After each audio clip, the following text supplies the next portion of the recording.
За, үл хөрөнгийн булдан борлуулахад төлдөг 20% татварыг хүчингү болгоё. Байхгүй болгоё гэд 100 мянган эргэн санал өгсөн.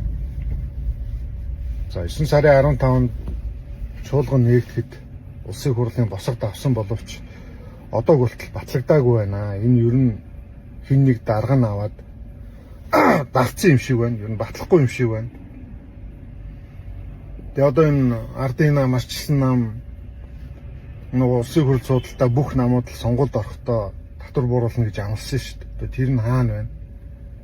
Гишүүд одоо ингээд иргэдтэй уулзахдаа татварыг чинь бууруулна, таамын төлөө ажиллана, зүтгэн гээл ингэсэн тэр нь хаана байна?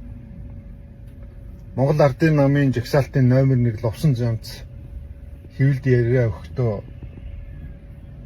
энэ татварын асуудлыг бол зөвхөн боловсрал мэдлэгтэй хүмүүс ярина гэж хэлсэн байлээ шүү дээ. Одоо иргэдийг бол арай л дэндүү доромжилж, гутааж дээрс харж байгаа юм шүү. Тэ? Миний бодлоор бол татвар төлдөг бүх хүн ярих хэрэгтэй. Татвар чинь амар өндөр байна шүү дээ. Одоо ингээд цалингаас ихэд бид 45% та тэнцэх хэмжээний мөнгийг татвар төлбөр хураамж хэлбэрээр өгж гин. Дараа ижнийг байлтаа болоо зээл хууль авч иж байр аваад тэрийгэ зарыг ихээр 20% татвар аваад байна.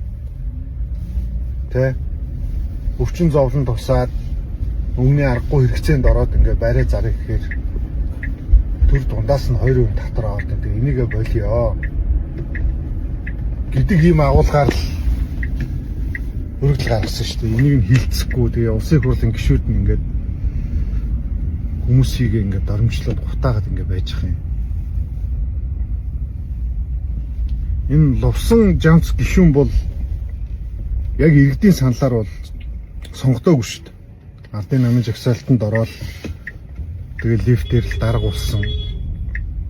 Тэгээ одоо ингээд иргэдийгээ, сонгогчдыйгоо, татвар төлөгчдийгөө ингээд доромжлоод том яриад